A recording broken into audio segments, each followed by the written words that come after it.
On August 28, 2023, at the University of North Carolina Chapel Hill campus, what started as a routine day of lectures and research quickly turned into a nightmare. Students had just returned to campus for the new academic year, filling the halls with life and energy. However, at 1:02 p.m., the sharp sound of gunfire tore through the air, sending shockwaves across the campus. Room 159 of the Coddle Laboratories, just across from the university's iconic bell tower, became the site of a brutal and senseless murder. Associate Professor of Physics, Ziji Yan, was shot 7 times, his life ending in a pool of blood before he had any chance to react. The moment the shots were fired, chaos erupted. Students screamed, some ducking for cover, while others ran in sheer panic. Some, desperate to escape, even jumped from windows. Within minutes, the university's emergency alert system was activated, sending text and email warnings to all students and faculty. Active shooter on campus. Shelter in place immediately. Stay away from windows. The once lively campus was thrown into lockdown, leaving students barricading themselves in classrooms, libraries, and dorms. Amidst the panic, a crucial lead came in. A witness who had seen the shooter fleeing the scene called the police. They identified him as a student at the university. Police, already rushing to the scene, arrived swiftly, securing the area and launching an intensive search. Sirens blared, helicopters hovered above, and more than 50 law enforcement vehicles flooded the campus. Even the FBI was called in to assist in the manhunt. By 2:30 p.m., authorities released an image of the suspect, warning the public to avoid him at all costs. The shooter was identified as Taile Chi, a 34-year-old Chinese international student in his second year of a Ph.D. program in applied physics. His victim, Ziji Yan, was not just a professor, but also his Ph.D. advisor. Despite his initial escape, Taile Chi's freedom was short-lived. At 2:21 p.m., police received a call from a local resident who had spotted him walking toward his apartment, located about 2 miles from campus. Acting swiftly, officers surrounded the area and arrested him without incident. Throughout his questioning, Chi maintained his innocence. He claimed he had left campus after receiving the university's shooting alert, denied any conflict with Ziji Yan, and insisted he did not own a firearm. But the evidence was already mounting against him. Investigators quickly discovered troubling details.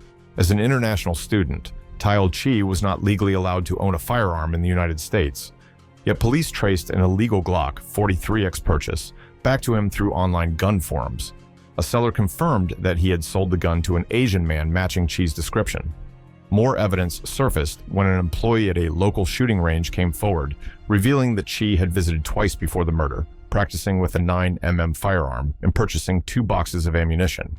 Most disturbingly, he had listed his own Ph.D. advisor, Zi Yan, as his emergency contact at the range. The bullet casings found at the crime scene were an exact match to the ammunition she had purchased, proving without a doubt that the attack was premeditated. As news of the incident spread, speculation ran wild. Was this a case of academic pressure boiling over? Had there been tension between Chi and his advisor?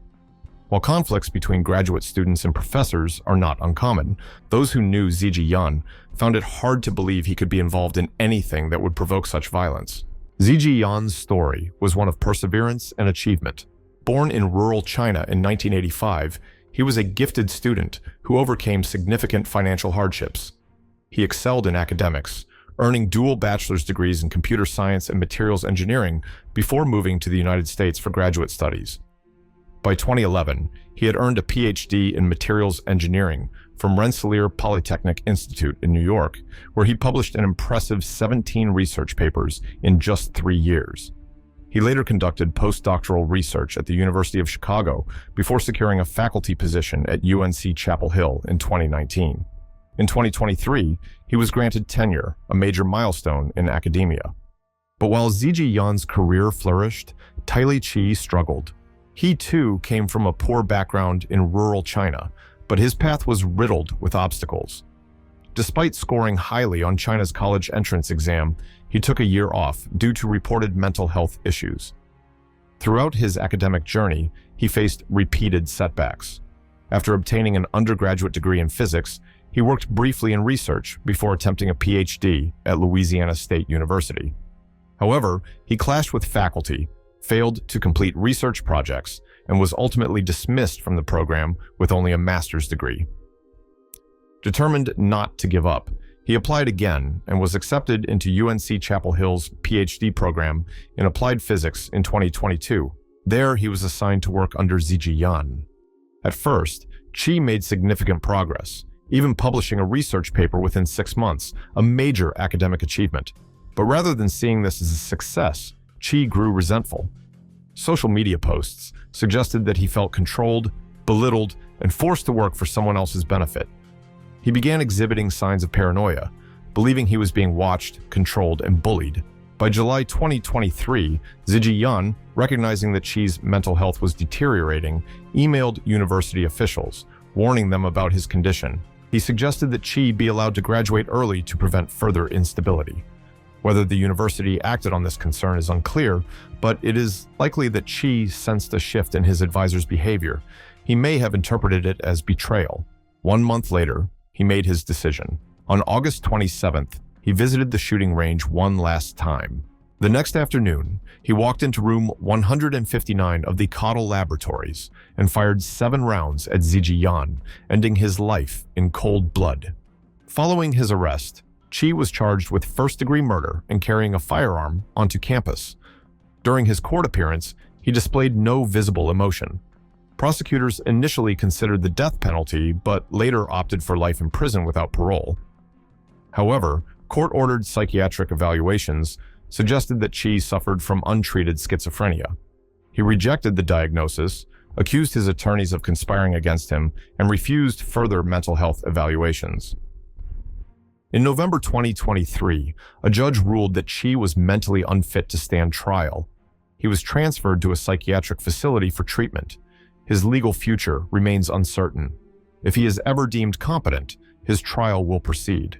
If not, he could remain institutionalized indefinitely. To this day, Chi has never revealed the full motive behind his crime. The murder weapon has never been found. A year after the tragedy, students and faculty at UNC-Chapel Hill gathered to honor Zhijian's legacy, holding a memorial near the bell tower. Donations poured in to support his family, ensuring his children could continue their education. This case is a haunting reminder that mental health struggles, isolation, and academic pressure can have devastating consequences. 2 men from similar backgrounds took vastly different paths, one rising to academic success, the other consumed by paranoia and resentment. In the end, one man was murdered, and another lost himself to darkness. That concludes today's case. If you found this story compelling, don't forget to like, share, and subscribe to the channel. Stay safe, and see you in the next video.